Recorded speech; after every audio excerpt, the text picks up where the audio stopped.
It's your boy Ancient Albatross here again with the Cypher Unlimited crew. We have our usual suspects of AD or Alpha Dean. We have Spigs18, the return of our prodigal son.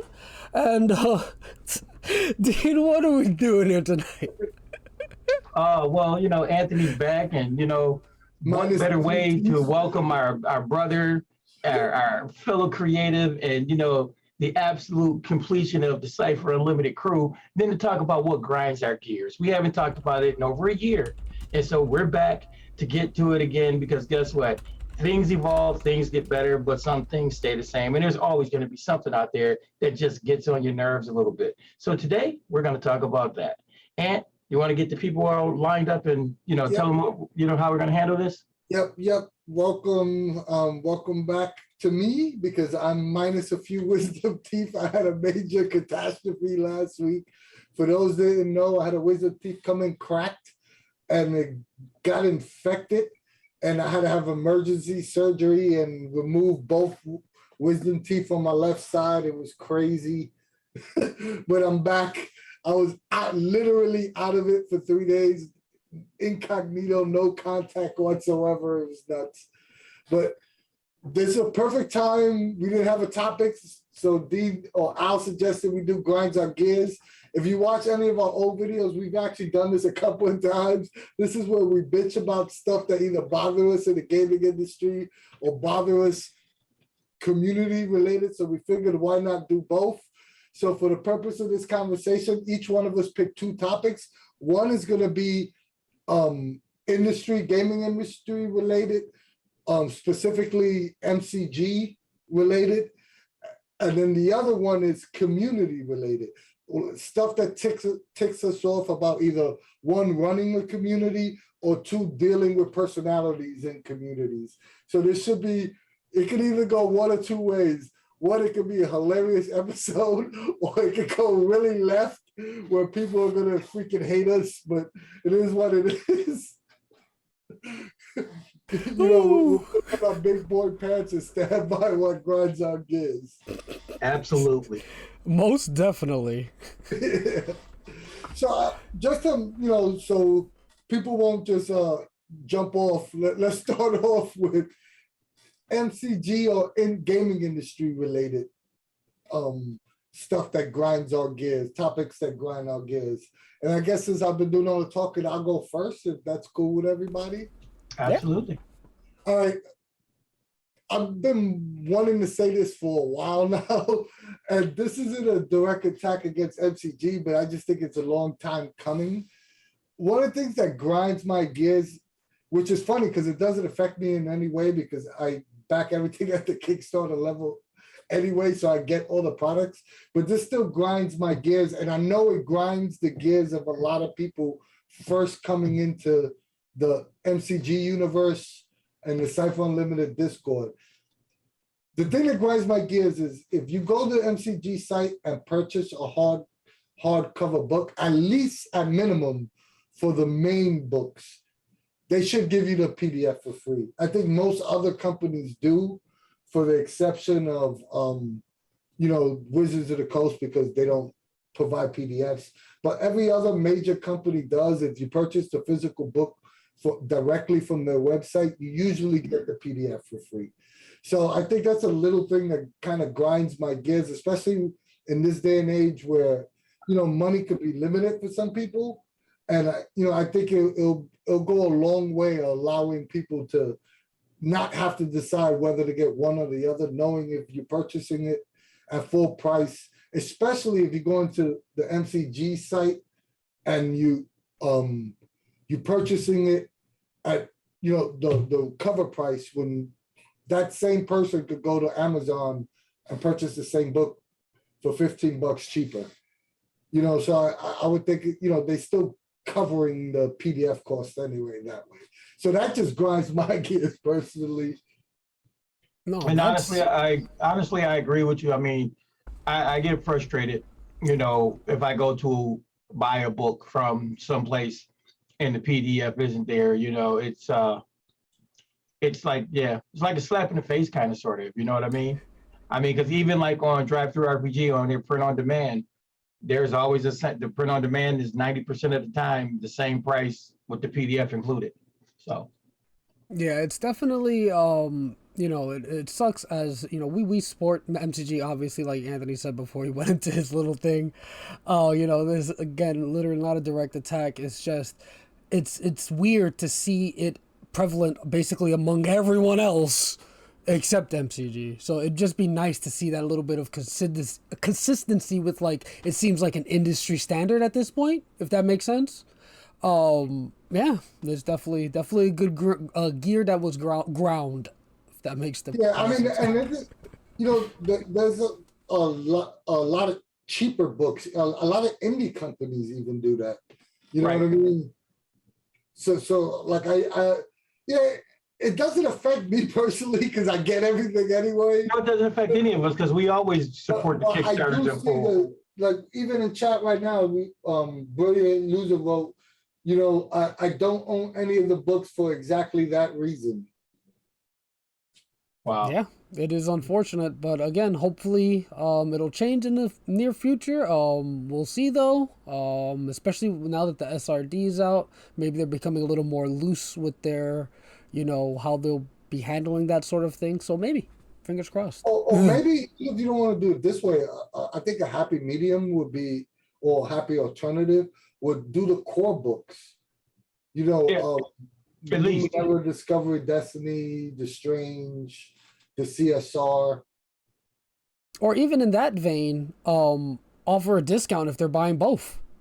Right. So a small discount. Yeah. Or a big discount. And and Wizards of the Coast and Brilliant Loser said Wizards of the Coast grinds his gears so much. I don't think you're the only one. I don't think you're alone in that one, buddy. But continuing on in that vein of thought, what we're talking about, my I guess my industry issue is I don't like, when people, and it's not just Cypher System, it is mainly Cypher System because of the way Cypher System is built, but it's any game. It's like all the questions about additional rules and mechanics. People learn the system itself. Once you learn the system itself and understand the philosophy and everything behind it, you'll be able to answer those questions for yourself. Not that I mind answering, not that I'm disingenuous or don't want to be helpful. It's just frustrating when, there are things that right there in front of your face that you could have, looked at or fathomed through and figured out. And here's the other aspect too, especially with a game like Cypher System or any of the more narrative-based games. A lot of the rules are written the way they're written on purpose because there is no definitive answer. There is no definitive specific way that it should be interpreted. It's left open because it's your table. If you learn that and embrace that, you're going to have a much better time. That works my nerves to a point of, oh my God, it's epic proportions. You know what's funny? Because I sort of agree and disagree with Dean's assessment here. Because one, not to put like my manager's hat on, but Cypher Unlimited is designed to help people learn the rules. So we can't take the stance of, if you ask questions about the rules, that we won't be able to help. Right, and I didn't say that. That's not what I'm saying. I'm saying I'm saying when the person is just asking questions before they've taken the time to fathom through it themselves. The whole purpose why we're here. The way I heard and interpreted Dean's complaint here was he gets a little on his nerves when someone not asking about core rules, because that just comes with learning the system, but when they're asking about additional mechanics and add-ons and changes, when these changes, as long as they understand the base rule, they could come up with these changes themselves as long as they just sit down and understand the base rules. That's how I interpreted it when I read the show notes. But then when Dee started talking, it was like, hey, don't come asking for rules. I never said that. I never said that. I literally, I read my question and I said exactly what I meant. Ask me all the questions you want. Ask me all the questions you want. Again, like I said, ask me all the questions you want. Just don't these, like you said, Al, the additional rules, the mechanics, all of that kind of stuff is unnecessary. When people are starting to plug in the aspects of D&D or a more mechanically based game. That's how I interpreted what you were saying, D. But when you started talking, you didn't add like additional. You just started saying people asking rules and mechanics questions. You didn't explain that. I think you missed the beginning of what I said, but it's okay.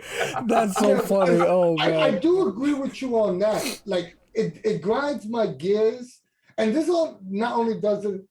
It doesn't only apply to Cypher system. Exactly. I think this applies to every RPG. Play the RPG that you're being presented, right? Mm-hmm. Don't pick up a new game and immediately start to want to change it, right?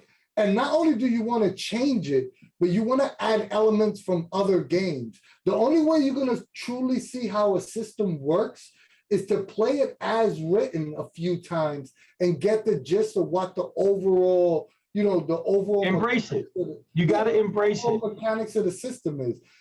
We get that a lot where we'll have somebody new to Cypher system and they'll go on the server and want to talk about, hey, I want to incorporate these D&D elements. And as you dig in further into the conversation, you realize that the person's played Cypher system once or twice. Or never at all. Or never at all. So if you haven't fully, been versed in the system that you're trying to play with, you shouldn't be tinkering. It's like you don't get your driver's license and then try to change your muffler the next day. Yeah, I mean, you actually have it. I mean, Blondie Gale says you should learn the rules before you mutilate them. Yes, and that's something that I think a lot of people miss when you pick up a narrative-based game. Narrative-based games are built around, and that's what I was getting to when I said they're built around the ideal of you learning the system and interpreting it to build your game, to build your table. And if it's working at your table, my interpretation has no bearing. And there's nothing wrong with tinkering, and Cypher system is actually tailor-made to tinker. Like there's nothing wrong with tinkering. I'm not saying that at all. What I'm saying is get an understanding of whatever the system is you're trying to play before you start tinkering. Yeah, exactly. You can't change stuff and you haven't actually, ran it as a player. I mean, ran it as a GM or played it as a player, and preferably multiple times on both sides of the table. It's funny. I want to let you get yours in, Al, real quick. I just want to bring one more point of this. It's really funny that you're saying what you're saying, and the chat is saying the things they're saying about the tinkering and so on and so forth. And it's really funny because there was a discussion on the server there a few months ago or a couple of weeks ago or something like that, and somebody was saying that because the Cypher system is a toolkit in of itself, the Cypher system rulebook, that the white books couldn't be toolkits themselves. Because they're like, how do you put a toolkit in a toolkit? And I'm like, I guess you never owned any tools. I mean, because, there's a set of screwdrivers. What'd you say? A ratchet set goes into your toolbox. Exactly. A set of precision screwdrivers goes in your toolbox. Those are toolkits within a toolkit. And people don't understand that this is a further delineation of the idea behind Cypher. They're giving you the tools to understand why it is a system of interpretation and why you can do whatever you want with it. Just had to throw that out there. And yeah, a lot of people are saying in chat that definitely you should understand Raw before you go on and mess with it, and even Solo RPG. And that applies to every system. No, yeah, exactly. That's what I was getting with Solo RPG guys. He said he's done over close to 30 RPGs and always plays Raw before moving on to, quote unquote, mutilating the rules. For the record, tinkering with the system is fun as all hell. Like, Yes. Absolutely. I highly recommend it. I just don't think that you should recommend it without playing the game first. Facts. And before I move on to my what is it? Before you move on TTRPG. to, just a disclaimer: if you do have a question or you don't understand the rule, please come to the Cypher Unlimited. We'll keep Dean behind the cage so he doesn't attack you if you ask a rule question. Trust me, I'm not gonna. That's what we're there for. We're there to answer rules. No, you guys can ask me anything you Winner want. or loser, just roll. You can ask any question, just don't ask Dean. But what you call it? One positive from this gear grinding is those people who are looking for those rules. They end up purchasing, PDFs made by people like us to fill in those gaps. So if you do like those stuff, definitely keep looking for those Cypher content creators to purchase their rule sets and whatnot, because there's some amazing stuff out there. And I'm a Cypher content creator, so guess what? You can ask me questions. I'm just talking to the people who want to change it and who didn't even embrace it in the first place. Those people. Yeah. But yeah, on to my negative here. Let me pull it up so I can read it exactly how I wrote it. Because, so my thing is, and this is just in the TTRPG space.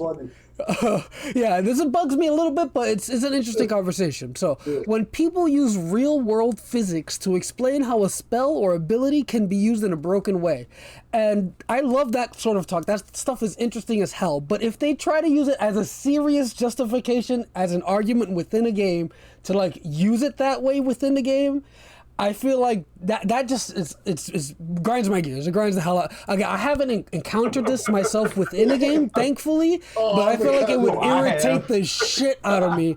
Because again, because again, there's people like me, I'm assuming a large percentage of people like me, who are dumb as hell.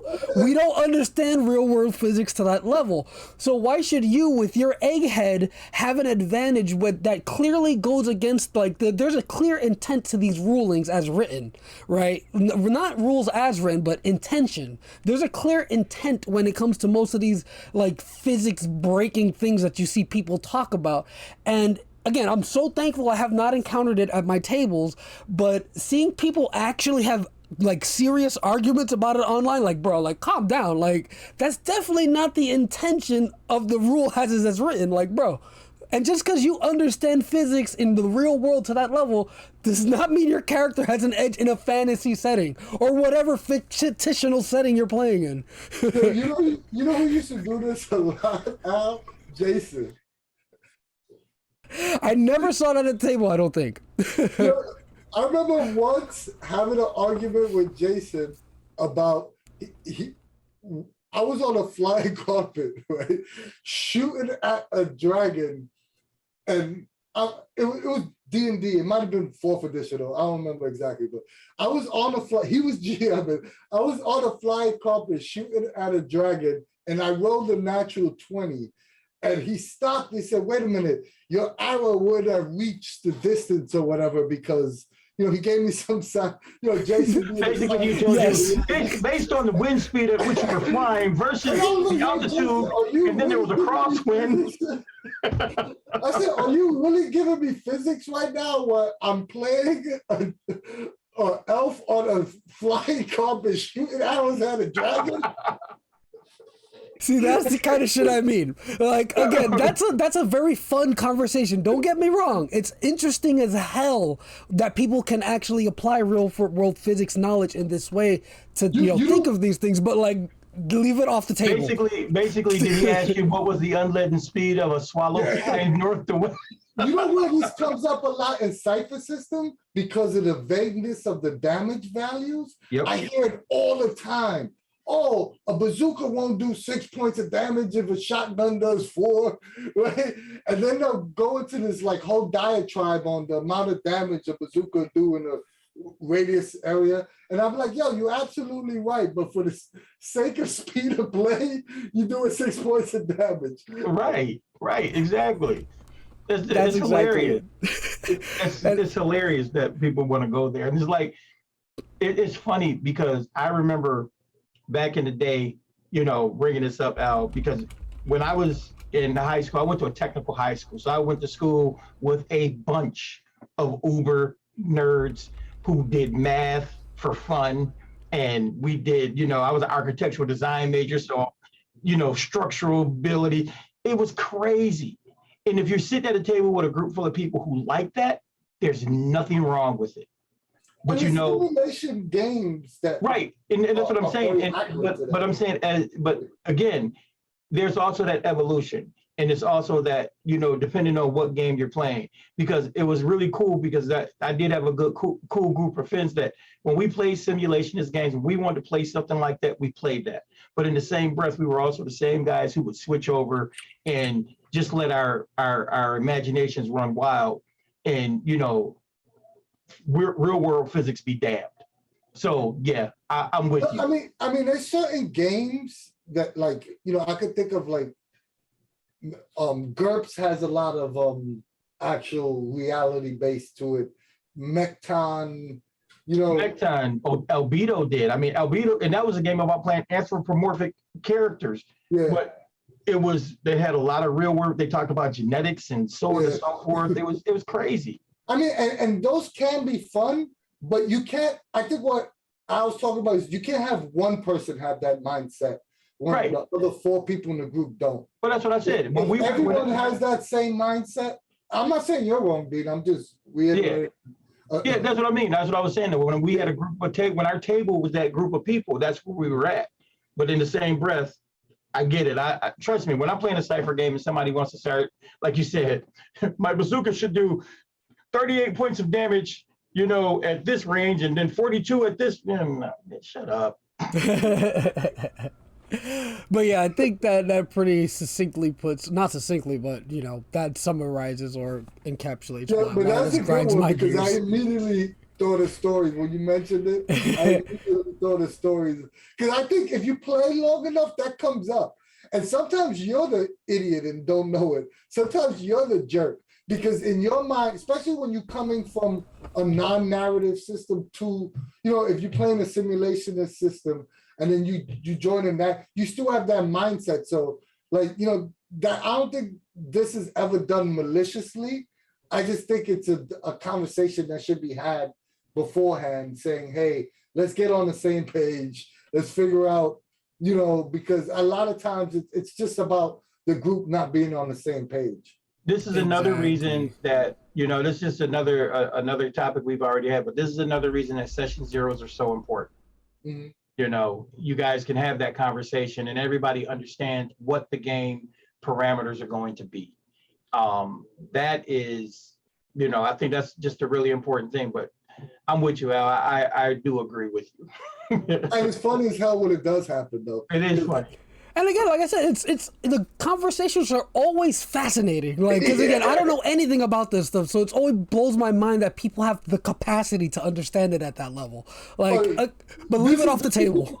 This is a part of your question, but let me ask you. So, Dean's probably expect. You ever had someone get so angry at the table that because they didn't get their way or whatever, that it changes the whole mood of the game? Yeah. Because this is the kind of arguments that does change the vibe. Yeah. I definitely have not had that happen. Thankfully this has never happened in any of my actual games. And whenever there is some kind of disagreement in a game, it's usually just, we'll figure it out afterwards, and it's we move past it. It doesn't ever change the vibe. Yeah. Luckily, I've had a couple of con games where somebody suggested something, whether they were right, wrong, or indifferent, and the GM disagreed, and then an argument ensued, and then everyone else is like, "Okay, come on, can we play?" And then after that, the game is just downhill from there. Yeah, and it's like if you're not the person involved in the argument, it's like walking on egg. You like, I'm waiting for somebody to tell me to win the roll dice. I don't want to. You never. They're looking at the GM like, can I jump out? Is it safe? Yeah. Oh, and speaking of which, I've been to a game where we were in neutral ground once, and the GM and one of the players went to blows in the middle of the game. And the funny thing was, they literally had a fist fight, right? The table flipped and everything, right? And then the guy that was like running the store, he was like, "Okay, we had to kick both of them out. Does anybody want to continue?" I was like, "Give me the dice." Wait, they had a fist fight over rules? Yes. Oh No yeah. fucking way. Oh yeah.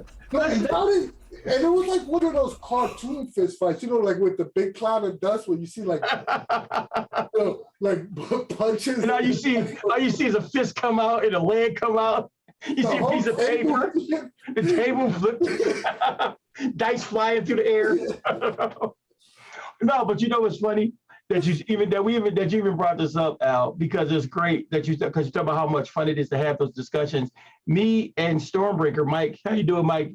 We were literally having a discussion on the server one time about the propensity of using empowering a bow and arrow, and after a certain point, the bowstring and all of that just made no more difference, in how much power you could generate from a bow. Great discussion. But again, it was outside of a game, and it was just something. It was just a thought. It was a thought exercise, and those are fine. But in the middle of the game, and like you said, Anthony, to see a couple of people rolling around in a cloud of dust. It was like a cartoon, like the old Warner Brothers cartoon with like the Tasmanian devil absorbs you into. Oh my god! And it's funny because that's fresh in my mind because they just made a Warner Brothers fighting game, and Taz has a move like that. Oh no, I just downloaded it today. It's fun. It's pretty fun. But before we get too aside, Anthony, would you like to go on? Before I go on, you just brought up a great point. If you have that offside conversation, Cypher system is so linear. I mean, it's so modular that if you did want it to bring in modern day physics in your character design, if you have a conversation with the GM, it's very easy for them to accommodate you. So like what you said about the bow, hey, look, I'm a bow master and I want to be able to do this. I want my bow to do 6 points of damage. Here's the logical physics behind it. What can I do to make that happen? Cypher, like we said earlier, Cypher is so easy to tinker with that it could easily be done. But instead of dropping it on the GM in the middle of the game and wanting to argue about it, maybe you could have a private conversation offline before the game or after the session and say, hey, look, I know you ruled it this way, but could you possibly think about ruling it this way? Because such and such. Exactly. So you still bring it in the physics argument, but you bring it in the physics argument outside the group where it's less likely to cause a confrontation or disruption. Yeah, or because the GM, quite honestly, sometimes as a GM, you kind of feel a little like usurped that someone is trying to tell you how to run your game in front of everybody. So it's a lot easier to have those conversations offline, especially with a group when you don't know anyone. And another thing too about that, because of the nature of Cypher and because of the nature of what it does, it kind of encourages the GM to say yes, or yes and, or yes but. So if you have that discussion and you guys are doing it outside the game where it's not taking up that time, you're going to be more inclined to get a GM to go, oh yeah, great, absolutely, we can rule it this way, because it's the nature of the game, So take us to the next one. So now we're going into community-related questions, right? Mine is a little funny, and actually, this one didn't. It wasn't necessarily me, but it's somebody in chat had this problem a couple of weeks ago. And I had nothing to do with the game, but it annoyed me to no end. And I'm not going to say no names. If they want to say it in chat, then they can say it. But when you post a game online, right, and people want to change the story you're trying to tell, or either by the way the assistance on what the character choice is or the character design is, or wanting to change your story arc from the very beginning. And the reason why this annoys me is because you would, like in a site like ours or Roll20s, group boards, the people take their time to write out a story for you, write out like an advertisement for the one-shot, the campaign or whatever it is. Right? They provide all this information. They tell you exactly what the story is about. I'm doing a horror story about killer clowns, right, in outer space. And then somebody comes in and goes, oh, yo, that sounds really cool, but I want to play a medieval knight in, 1700 England. Well, come on, remember your game, Anthony? You were running a medieval game and the guy kept trying to play an android? Yeah. It's like, if that's the story you want to be in, then find that story to play or run that story yourself. It just annoys me. Then they get combative as the GM, you say, no, hey, look, this is what I want to do. I don't want to use those kind of characters. Or I only want to use foci that's in the book because that's what I'm comfortable with, right? And they say, oh, you inflexible. How am I inflexible? I posted a game. This is the one I want to do. You said you agreed to want to play this, and now you changing the parameters of my game. Oof, again, Right. Luckily, this is another one I have not really encountered. Thank the Lord. But I have heard stories about stuff like this, and yeah, it's just like Anthony said, just this one I think happens all the time. no, yeah, definitely. That's why I hear so many stories about it. Yeah. But yeah, like Anthony said, just if you find yourself as that player wanting to be, the medieval android or whatever, find a GM telling that story. You don't have to play in every single game and shoehorn this character in. Maybe it's a character you just enjoy and want to bring everywhere with you. Find games where it's appropriate. Don't try to shoehorn in where it obviously doesn't fit. And this is the other thing Brilliant Loser put in chat trying to play a sumo in Red Lotus Temple. For those that don't know, Brilliant Loser was one of the cast members of Burning a Red Lotus Temple game. And I told him I was running an ancient China. He said, yeah, I want to play a sumo. And I was like, that's Japan, not China. But not that could not have happened. Yeah. But it's just like, but it's funny. The funny part about that is that I was saying, no, even if you try to help a person out, like the guy that wanted to play the android in Anthony's medieval game, we did bring up the idea of a Warforged, and he was like, no, not a Warforged, an android.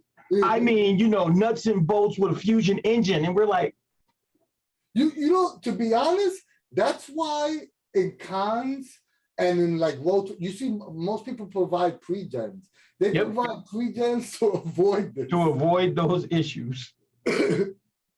But the person that had this issue that made me put this in my thing, what really pissed me off, and once again, I was not even involved in it. What really pissed me off is the person posted, they wanted to use a non-published foci descriptor or whatever, something they pulled off the internet, right? The GM said, no, I'm not comfortable with it. Was very polite about it, said, I'm not comfortable with it. I don't know if it's broken or not. And then the person turned around and instead of saying, oh, okay, I'll play another game, the person turned around and wrote, I had to leave this game because the GM was not flexible enough for me. Yeah. You were the one that wasn't flexible because you came in with this one, non-published character you wanted to play that you pulled out of the depths of the internet, right? And when the person said no, you immediately said, the GM is not flexible, I'm out of here, I'm gonna blast them. And it just annoyed me. And and I'm going to be honest with you. I remember that incident, and I looked at it was actually the character type. It was a custom type, and it was completely outside. It was just like a hodgepodge of somebody just throwing stuff together who didn't understand the system in of itself. And I'll throw it out there. I thought it was trash. I wouldn't have let it in my game. And I'm not being mean, but as a designer and trying to understand how Cypher builds types and so on and so forth, and looking from Gods of the Fall all the way up till today, and then the types within Numenera and what's the name, it just didn't work. And the person who said no was very gracious. The GM was very gracious. No, hold on, Billy. I'm gonna ask you a question, and it's not even being mean. You wrote, how do you make a custom type without playing? I totally agree. Yeah. But when Dean and I make custom types, right? We don't do it with a group of strangers. and we don't force it upon a GM. Exactly. I'll go to Dean, or Dean will come to me more likely because Dean makes more types than me. And that's how the burning of Red Lotus Temple happened. Hey, I got these types, right? I want to play test them. Okay, he comes to someone he knows who he respects, or I don't know if he respects me or not, but someone you know I respect you. someone he knows, so they could do, so they could actually run and play test it. You don't just join a stranger's game on the internet and say, hey, look, I got this custom type and I'm using it. And if you tell me no, I'm going to blast you on the site for being inflexible. That's what I'm trying to say. Yeah, Right. that shit. And, I mean, that's. I'm just saying that's it on full. I created a technomancer. I literally took and changed around the adept to make a technomancer as a type versus just trying to do it with a focus. I went to Anthony first, showed it to him. Then I went to the other GM, the GMs whose game I was going to play in, and showed it to him. We all made tweaks to the idea behind it and came up with something that we could all agree upon. Yeah. And that's how that should be done. You should never just walk in and go, here, take this. This is what I'm playing. You can't do that and expect somebody to be okay with it. And this also applies to, like, when you post a horror game, or you post fantasy is kind of a little bit different because fantasy could go multiple ways. But you post a supers game, you post a horror game, and say you post a supers game, and in your advertisement is, I'm going for a lighthearted, I'm going for Mystery Men, or I'm going for dark and gritty Gotham Knights, right? And then someone comes with a gonzo character in your dark and gritty superhero game, right? It makes me think, didn't you read the bio for the game? Right. Or if I'm going to a horror game and you post like, this is going to have because most people post, this is going to have dark and graphic detail gore. And then the person will come in, say they want to play. And then in the session 0 say, hey, I'm not comfortable with gore or darker graphic. Well, everyone else that applied for the game, that's what they came for. Right. You know what I mean? And it's okay to not be comfortable with something, but it's also not fair to GM if you accept the game, right? But then come with all these rules why you can't participate in the game.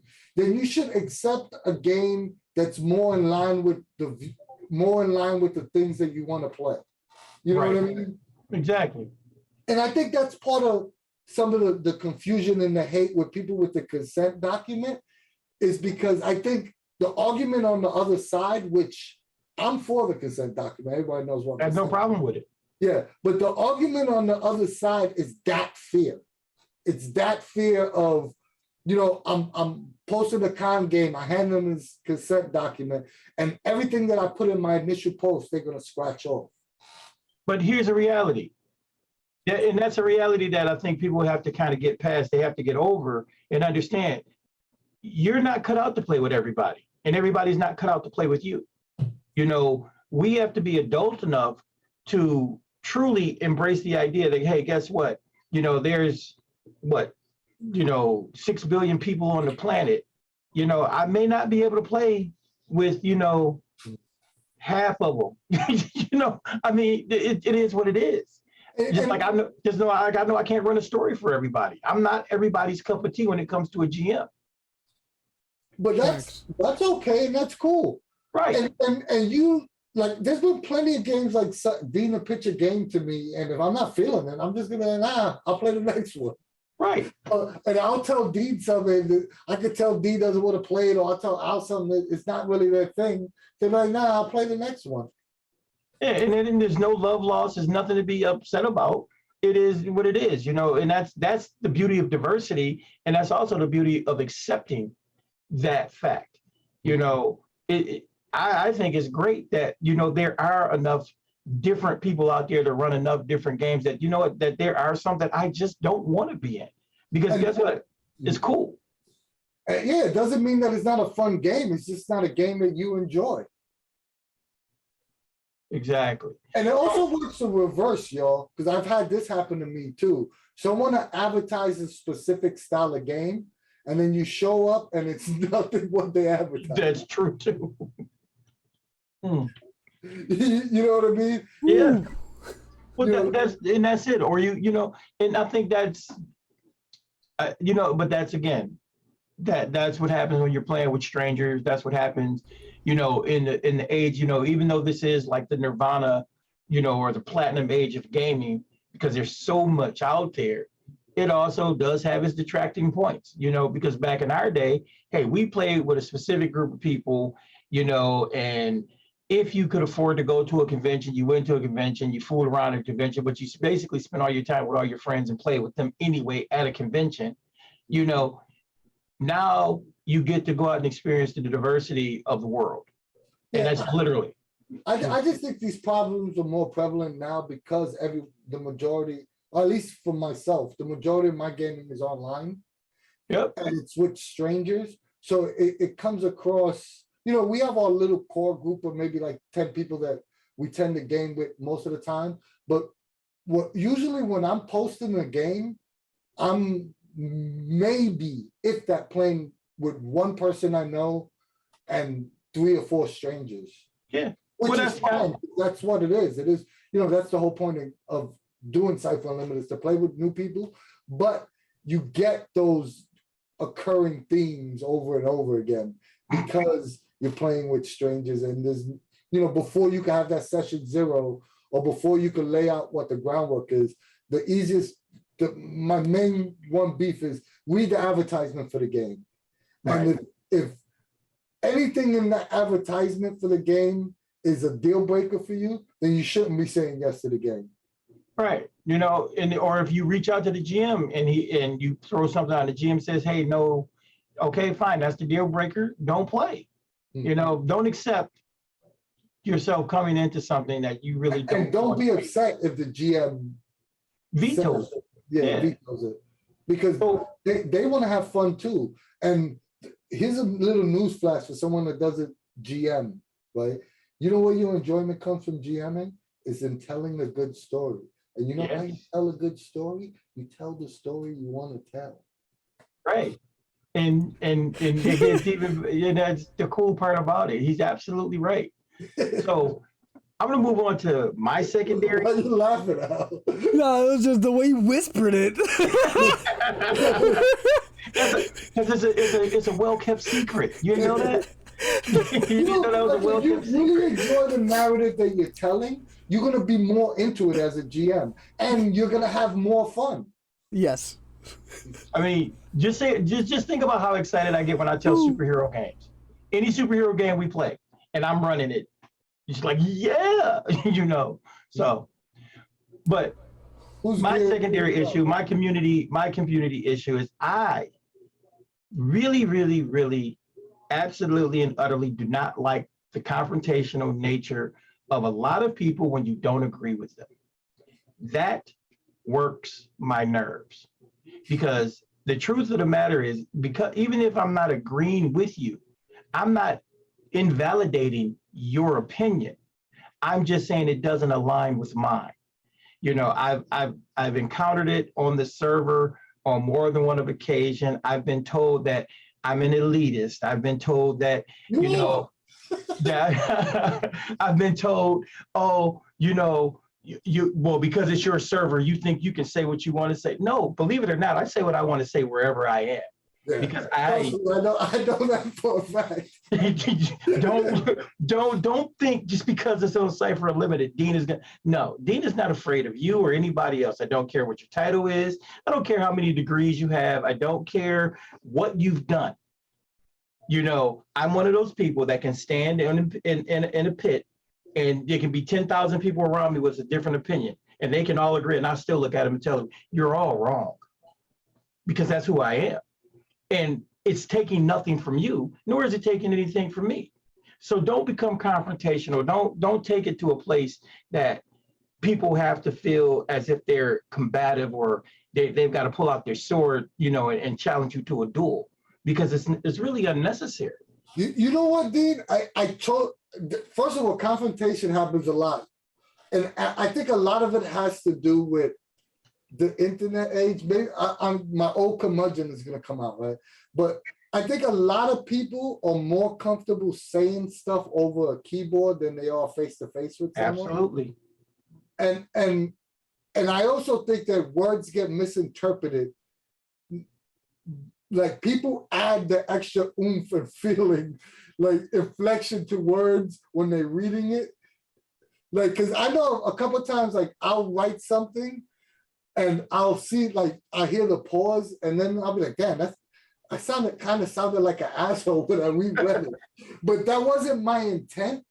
And then once that starts snowballing, like, somebody will write something and then like Dean, you read it and you'd be like, yo, is that person sassing me? I think that person's sassing me. And then you start writing, right? And then it snowballs into this, like confrontation. So I think that happens a lot. Yeah, well, like I said, this is one of the reasons. Too. We have a lot of people on the server that English is their second language. Yes. That comes up a lot as well. Those things I can forgive, and those things I'm okay with. And again, like I said, I say that all the time. I am a purveyor of hating text messages. I can't stand them. I'm literally the guy that the text message for me is, hey, I'm here. Let's go. If you ever see like text conversations between me and my wife, you'll laugh because there's a wall of text. And then I go, okay, there's another wall of text. Yep. There's another wall of text. Whatever you say. I don't, because things get lost in translation. You can't hear what a person is saying. I don't know if you guys ever watch Key and Peele, but they have a skit like that. It's one of the best ones ever because the guy is writing back and forth to his buddy, and by the time his buddy gets there, he's coming in with a bat wrapped up with barbed wire and everything. He's like, "Oh, dude, good to see you." He's like, "What?" He's like, "Oh, you brought me this for my cosplay of Naglin, yeah." But his buddy was mad, get ready to come and tear him out the frame because things are lost in translation as well. But I'm talking about the ones that really try to dig on you and come at you. I don't mind confrontation. I'm a big boy. I'm not scared of confrontation. What I don't like is when the confrontation just drags on and on and on. Like, because I get to a point where like, yo, you right, dude. Whatever you say, or you right. Like whatever's gonna take to make this cut. But don't keep on trying to get your point across that I'm right because you're absolutely right. When I'm angry and I'm at the point that when I'm like, you absolutely right, I'll just write that, you right. Like, okay, stop talking. That is definitely like, again, you guys, everybody knows I'm one of our most laid back of us three. I don't really get at it with anybody, but like when you try to interject and just like say one thing and then keep it moving, like just completely change the subject and like you hopefully made your point, but no, they're gonna come back and be like, but wait a second, I'm actually right because like, bro, I just changed the subject, just let it go, like exactly. Just drop it. Like I said my piece, understand what I said, and keep it moving. Like, and that's why they get upset with me, because 9 times out of 10 I go, you're entitled to your opinion. You're also entitled to be wrong. I'm not talking about this anymore with you, so have a good day. And I would just say, Dean, you're a jerk. Or you know what's another one? You ever see like 2 people arguing over text, and then some person has nothing to do with it, he does what Al said. Like, how's the weather today?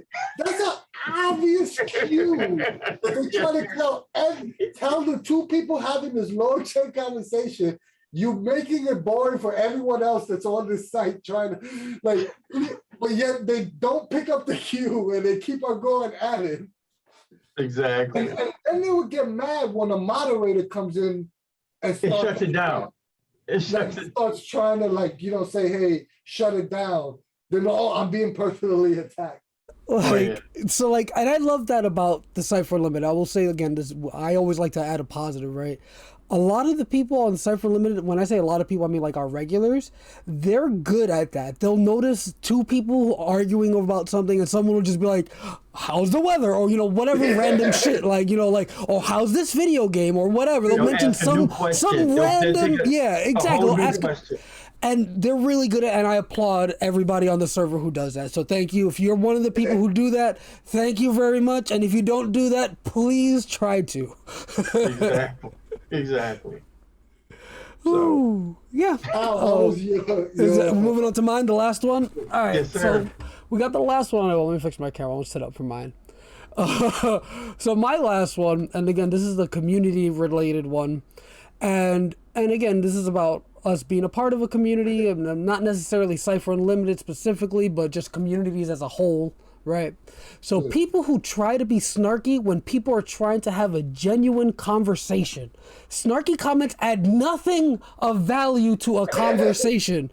Like, if people are having a genuine discussion that does not involve, maybe you were part of the initial discussion and then it kind of veered away from what you were initially talking about, and you feel the need to interject for some reason, why have it be snarky? It adds literally nothing of value to the conversation. They're already talking about something else, and you feel the need to just, I don't know, feel important? So you interject with this like meaningless statement. Like, anything snarky when people are having a genuine conversation, it just makes you look like a dickhead. Like, straight up, I don't use that word often. Let's be honest, Al. Let's be honest. It's not that it's snarky. It's downright mean. And you're being an asshole. Snarky and mean are two different things. But what we're getting to is really the mean statements, the statements that try to detract from what people are saying. Snarky can be fun. You know, so the way I interpret it for this snarky is just interpreted a certain way too. Though. Snarky in means of being passive aggressively mean, like tongue in cheek, like, haha, look, I'm trying to be a dick, but I'm joking. Fuck you. Yeah. Like, straight up, fuck you. Like, no. But you know what it just boils down to, similar to what tone. A lot of times, tone is hard to read over text, right? And there's some snarky jokes that you could say in person that by somebody seeing your tone, it may sound asshole-ish, but if you say it in person, you'd be like, oh, this person is obviously trying to tell a joke, right? Well, you know, and you're right. Let me finish. When you type it out, right, they can have the same intent, right? But when you read it over text, it sounds like the person's just being a straight jerk. You know what I mean? Being a straight, because I've been victim to that. Where there's a joke I could say, and it'll be funny if I was, live with a group of people. But on text, it just comes off as me being an idiot, or me being a jerk. Well, see, and that's just it, though. And I think you understand that and you understand when and where it's best to do it. Brilliant Loser said, he's most of his statements are snarky, but they're lighthearted. Exactly. Yours don't have any maliciousness, built into it. And if it can be interpreted as such, then you should be careful what you say. You should really be aware of what you say, because there's a lot of times. Oh no, I 100% agree with you, but what I'm saying is that a lot of times it's hard to be aware when there's a difference when you're communicating with people online, you get this false sense of comfortability, right? If that makes any sense, right? Like you could talk to somebody for a day and you're conversating back and forth and you get this feeling like, oh, this person's my friend. But then you'll say, so then you feel like you could take liberties with your jokes. And then you'll say something and then you realize after you read it, like, oh man, this really wasn't, this really didn't land the way. Right. Context is a huge thing here. Like, context makes all the difference with something like this, right? But if the context of the snarky comment you're making disparages someone or puts them down, even if you're trying to be tongue-in-cheek jokey about it, just shut up. Don't say it. Like, right. Why? And that's what I'm saying. In this day and age, we live in an age where, people talk to each other via, typing. So I've made it a point, I fancy myself a writer. I try to be very communicative and very clear in my communication. Sometimes, Anthony, that's one of the times why you be telling me, Dean, get to the point, you know, because even talking, I'm going to tell you what you need to understand. So by the time I'm done, there is no confusion in what I'm saying. And I get what Al is saying too, because I've seen it 1,000 times. Some people, we've got a couple of people on the server that are snarky by nature. Mm-hmm. And you know, and they're our friends, they're our good friends. And it's cool because you know that's their nature. But even some of them, we've had to, even some of them, we've had to rein in and, you know, hit them up in a private message. Yo, dude, that wasn't cool what you said, such and such, so and so. It could have been interpreted this way, you know, and that's what I'm saying. And I think that's what Al was saying too. I think a lot of people would consider me snarky because I will interject, you know, like a joke. I would never do it maliciously towards a person, but I do make some horrible jokes at times. But you know what, Al, Anthony, I've known you now 5 years. And in the 5 years that I've known you, I think people have misconstrued our confrontations, you know, verbally, where they hear us more so than they've misinterpreted your writing. I've never really looked at anything you've written yet. I've never, like, Anthony making jokes again, you know, ha ha ha. But I know you, you know, and I think everybody on the server knows us well enough to know that if we type something that might sound that, you know, might be a little, you know, off kilter, there's nothing malicious in what we're saying. That's not our nature. I'm talking about the ones that just have been downright rude and mean towards people. Those are the ones that I want to kick down a flight of stairs. Another one too is when someone writes something rude and gets called out on, because I'm a grown ass man. I have no problems apologizing when exactly right. And if someone says they did something to make them feel uncomfortable, my first reaction is, oh man, I'm sorry. Exactly. I'm sorry if any of my actions made you feel uncomfortable. That was not my intent. And I'm talking about the ones that want to double down. Someone makes a snarky comment or someone makes something that might be viewed as insensitive, and someone writes, oh man, this is insensitive, and they double down on it. Exactly. You know what I mean? Those are the ones that we're talking about. Yeah, so those people, like, that's exactly what we're talking about here, or exactly what I meant was people who they say something and they, even if in their mind is a joke, even though it obviously you read it and that's just fucking being a dickhead, like, and if someone's telling you, hey, that thing you said, yo, why are you saying something like that? You don't double down and say, but it's not that bad. You know, I didn't mean it in that way. You say, I'm sorry, I'll try not to do that again, right, or whatever. Like, you don't say, you don't defend and explain it. Like, that shit boggles my mind. Take the criticism. Take the criticism and learn from it. This has nothing to do with the thing, but here's another tip of advice. If you're gonna apologize, never use words like, I'm sorry, you felt offended. Never use the word you in your apology. Because if you're truly sorry, you truly want to apologize, it's I, because you're the one that created something to apologize right for. And you or but, never but either. Yeah. And I will say again, like Anthony and Dean were saying, there's a huge difference, and I guess what Jesus was saying too, there's a huge difference between being snarky in a jokey way about a subject. You know, maybe people are being having a serious conversation, you chime in, you say something goofy, right, instead of in line with this serious conversation. As long as you're not completely shutting down someone's opinion or point of view with this goofy thing you're saying, that's fine. Like, there's, again, I'm like that too. I make dumbass jokes all the time about everything. Like, I never have a serious thing to say. Never. But I never, like, tell someone, like, or say a joke that invalidates someone's feelings or invalidates the point they're trying to make. I just make dumb jokes.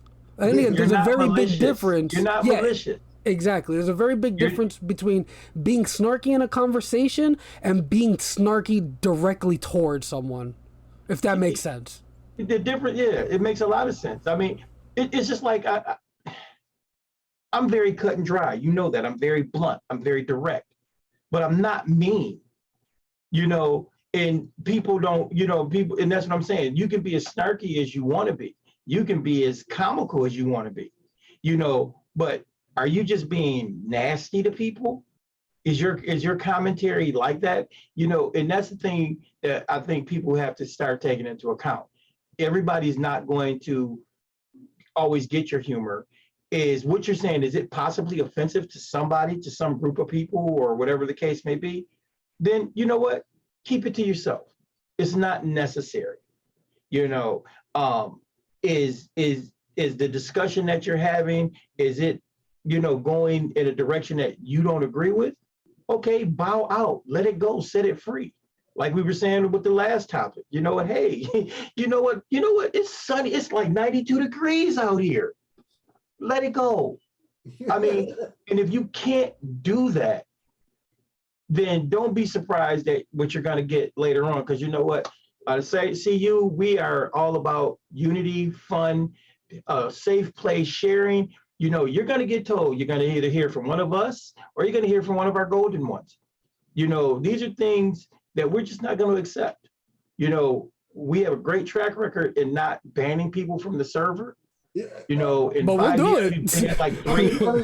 Let me just rephrase that a little more.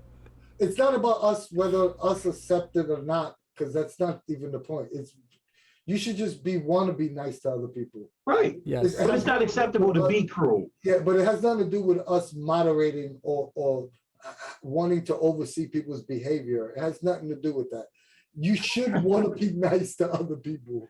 And if you're not nice to other people, then it just creates a bad atmosphere, not only in our community, but any community that you participate in. Ken Hub made a great statement. Across as the old guy, like I'm coming to tell you. Hey, I'm just like I said, in 5 years, we've banned 3 people. That's a great track record, But I'm like with Ketup. He said, one of those people that finish your sentence with, it's just a game, don't take it so seriously, Fuck you. That's all. Fuck you if you say that to me.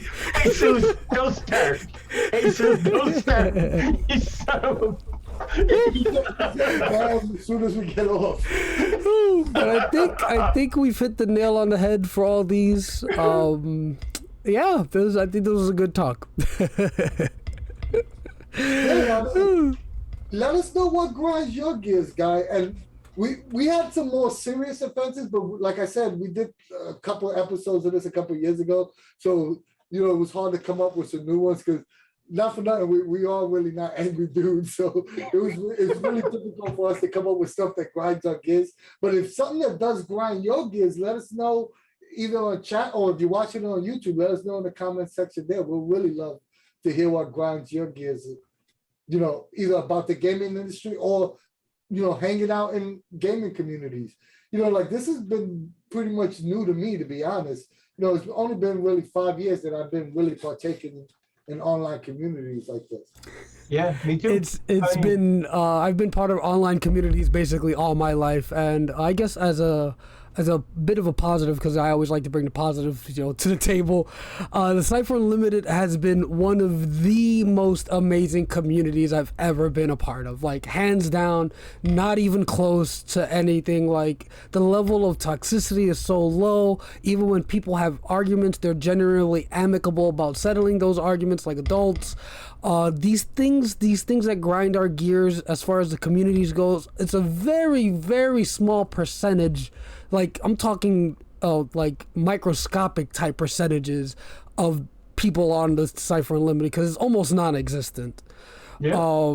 And then when it does appear, again, people handle it like adults, which, again, it's amazing to see that in an online community.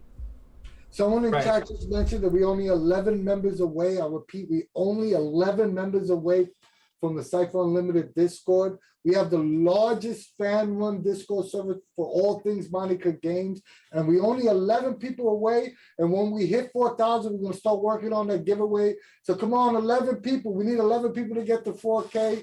So, and if you like us and you like what we do, join the Cypher Unlimited Twitch channel, give us a follow here, or go to our YouTube channel, like, share, subscribe there. We really appreciate it.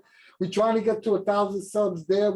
It was either 4,000 subs on Discord or 1,000 subs on YouTube, whichever happens first. It looks like the Discord is going to happen first. So we'll definitely start playing the giveaway. Join our Facebook group. It's not as big as our Discord, but there's many great conversations being had there. If you want to support us in some way financially, give us a little donation on Ko-fi. Our videos will always be free, but it helps us out with little things like Zoom course. Or go to our online store and pick up some cool Cypher Unlimited merch like the hat I got on, or that wonderful tank top that Dean got on. Dean, let me see that tank top. Nice. Right. And last but not least, we love you guys. Real quick, for those of you out there, I will be at Gen Con next week. I may not be on the stream next week, but I'm hoping that I can, come to you guys live from Gen Con. I will be doing videos. I'm gonna do my best to record a night with Monty Cook so we can put snippets of it up, but I'm gonna get their permission first, of course. Big thing, if you're at Gen Con, hit me up on the convention channel, because I'll be checking it throughout the con, and hope to see you guys there. And if you see Dean at Gen Con, the one thing you got to do is very important. Listen closely. Ask him a rule question.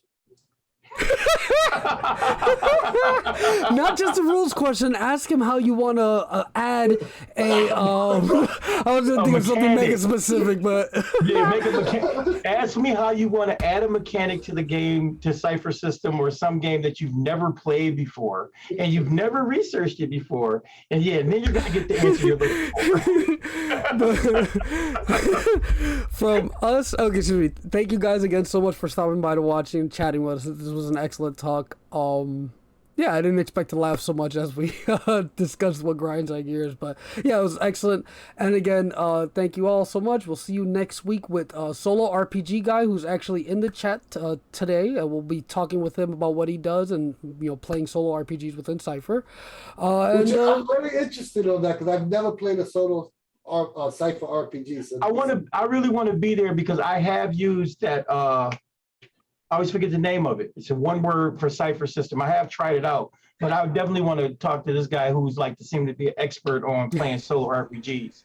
But yeah, we'll be talking to him next week, and it should be an excellent, enlightening talk that I'm actually quite interested in also. So I'm very interested in learning how solo play actually plays out. But anywho's, be sure to tune in next week for that. And as usual, from us at the CU, we will see you later. Bye, guys.